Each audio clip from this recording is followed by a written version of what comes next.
आज का बाइबल का वचन शमूएल का पहला ग्रंथ अध्याय 26 वचन 2 7 से 9 12 से 13 22 23। दूसरा वचन संत पौलुस का कुरिन्थियों के नाम पहला पत्र अध्याय 15 वचन 45 से 49। और आज का सुसमाचार संत लूकास के अनुसार अध्याय 6 वचन 27 से 38। शमूएल का पहला ग्रंथ अध्याय 26 वचन 2 7 से 9 12 13 22 23। साउल इज़राइल के 3000 चुने हुए योद्धाओं को लेकर चीफ के उजाड़ खंड की ओर चल दिया, जिससे वह चीफ के उजाड़ खंड में दाऊद का पता लगाए।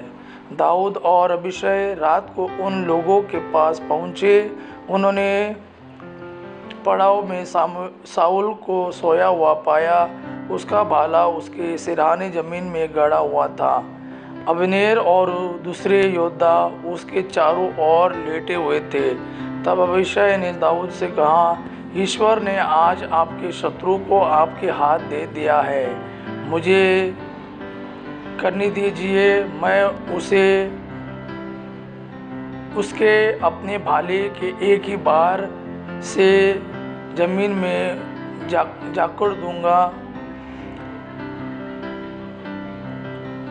मैं उसे उसके अपने भाले के एक ही वार से जमीन में जकड़ दूंगा।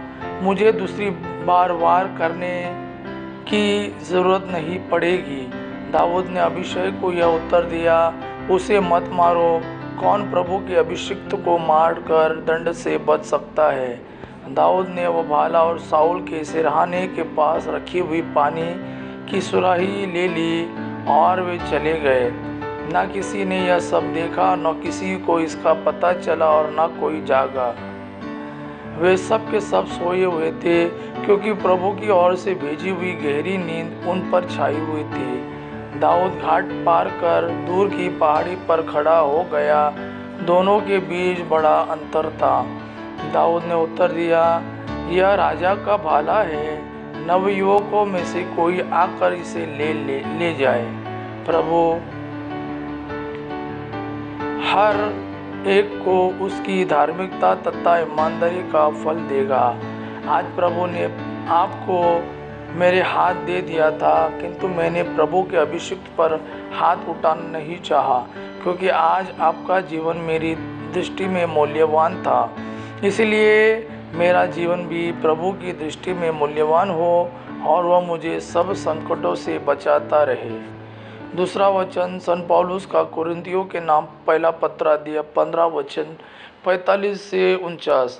धर्म ग्रंथ में लिखा है कि प्रथम मनुष्य आदम जीवंत प्राणी बन गया और अंतिम आदम जीवनदायक आत्मा।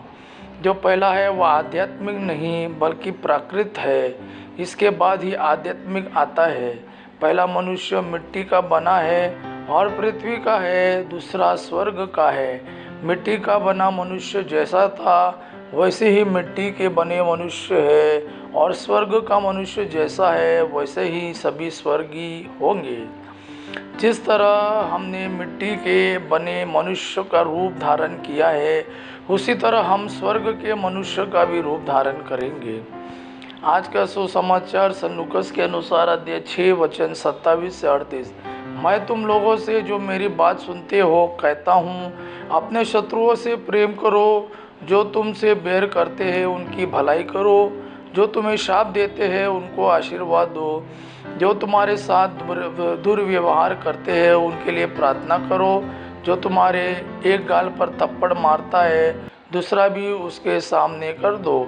जो तुम्हारी चादर छीनता है उसे अपना कुर्ता भी लेने दो। जो तुमसे मांगता है उसे दे दो, और जो तुमसे तुम्हारा अपना छीनता है उसे वापस मत मांगो। दूसरों से अपने प्रति जैसा व्यवहार चाहते हो, तुम भी उनके प्रति वैसा ही किया करो। यदि तुम उन्हीं को प्यार करते हो जो तुम्हें प्यार करते हैं, तो इसमें तुम्हारा पुण्य क्या है? पापी भी अपने प्रेम करने वालों से प्रेम करते हैं। यदि तुम उन्हीं की भलाई करते हो जो तुम्हारी भलाई करते हैं, तो इसमें तुम्हारा पुण्य क्या है? पापी भी ऐसा करते हैं। यदि तुम उन्हीं को उधार देते हो जिनसे वापस पाने की आशा करते हो, तो इसमें तुम्हारा पुण्य क्या है? पूरा पूरा वापस पाने की आशा में पापी भी पापियों को उधार देते हैं, परंतु अपने शत्रुओं से प्रेम करो, उनकी भलाई करो और वापस पाने की आशा न रखकर उधार दो। तभी तुम्हारा पुरस्कार महान होगा और तुम सर्वोच्च प्रभु के पुत्र बन जाओगे, क्योंकि वह भी कृतघ्नों और दुष्टों पर दया करता है। अपने स्वर्गिक पिता जैसा दयालु बनो, दोष न लगाओ और तुम पर भी दोष नहीं लगाया जाएगा। किसी के विरुद्ध निर्णय न दो और तुम्हारे विरुद्ध भी निर्णय नहीं दिया जाएगा। क्षमा करो और तुम्हें भी क्षमा मिल जाएगी। दो और तुम्हें भी दिया जाएगा। दबा दबा कर, हिला हिला कर भरी हुई, ऊपर उठी हुई पूरी की पूरी नाप तुम्हारी गोद में डाली जाएगी, क्योंकि जिस नाप से तुम नापते हो उसी से तुम्हारे लिए भी नापा जाएगा। यह प्रभु का वाणी है। प्रभु को धन्यवाद। आबा पिता की महिमा, पुत्र यीशु का प्रेम आप पर सदा सर्वदा बना रहे। आमीन।